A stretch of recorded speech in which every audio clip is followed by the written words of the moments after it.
You've probably noticed them. Perhaps you secretly recognize this urge in yourself. The person at the edge of the room. They let the conversation flow around them without adding a single word. They aren't distracted. They aren't necessarily frowning. They are simply silent. They are people who don't talk to anyone. From the outside, this refusal to speak is almost always misread. People assume it's arrogance. They think it's a lack of interest. They assume the quiet person simply has nothing of value to say. But the internal architecture of silence is rarely that simple. Often, what looks like cold distance is actually a profoundly complex, protective inner world. The most common assumption is introversion. This is a personality trait marked by an inward focus. Introverts prefer low-stimulation environments. They recharge their energy in quiet settings. Many genuinely enjoy socializing, provided it happens on their own terms. Introversion is not a mental health disorder, yet this peaceful quietness is frequently confused with social anxiety. The critical difference lies in the internal motivation.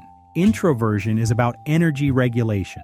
Social anxiety is rooted in an overwhelming fear of negative judgment. People with social anxiety often desperately want to connect, but they avoid interactions. The relentless worry of being rejected feels too dangerous to their nervous system. Sometimes the inability to speak is not a conscious choice. It feels more like an involuntary emotional blockade. Take selective mutism. An individual might possess entirely normal language abilities. They speak comfortably in familiar settings, but they completely fail to speak in specific social situations. Some experts suggest this persistent silence reflects severe social phobia. Other research argues it isn't merely extreme anxiety. They point to its early onset and a different developmental path. Then there is a quiet born from the absolute certainty of being unwanted. In avoidant personality disorder, low self-esteem is the defining weight. People with AVPD deeply desire connection, yet they consistently choose isolation. They are driven by chronic feelings of inadequacy and an extreme sensitivity to criticism. They remain silent. They are deeply reluctant to engage unless they are absolutely certain of acceptance. This is where we must look at the devastating cost of prolonged withdrawal. There is a vast psychological difference between having a small network and feeling truly alone. Objective social disconnectedness means having few contacts. Perceived isolation is the subjective pain of feeling lonely and unsupported. A large study of older adults demonstrated a harsh reality. Both forms predict worse physical health. However, only perceived isolation has a strong, direct link to mental health struggles.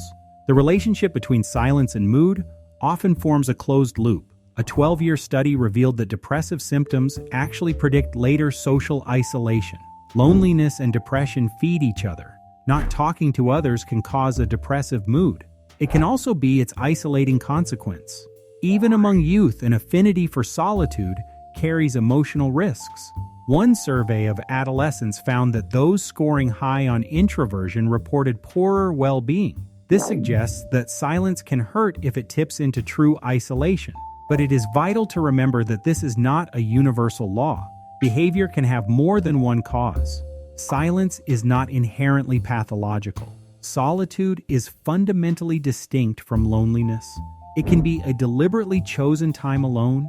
It can be deeply restorative. In fact, reframing solitude as beneficial actually helps lonely people. It allows them to experience their alone time more positively. Research shows that when we learn to reappraise solitude, it changes us. It can increase our overall life satisfaction. It promotes crucial emotion regulation. It significantly reduces stress. This ability to enjoy one's own company is considered a skill. It is a deliberate, mindful practice that fosters self-understanding rather than avoidance. So notice the next time you encounter someone who doesn't talk to anyone. Pay attention the next time you feel the undeniable urge to pull away into silence yourself. Recognize the dignity and complexity of that quiet. It might be the protective armor of a mind anticipating rejection. It might be the heavy exhaustion of a depressive loop. Or it might simply be the quiet, generative work of someone skillfully gathering their energy. Silence is rarely empty. More often than not, it is a profoundly human adaptation. It is a way of surviving the noise. It protects the self. Sometimes it quietly builds the internal safety needed to speak when the time is finally right. If you found yourself in these words, consider subscribing for more reflections on the hidden logic of our lives.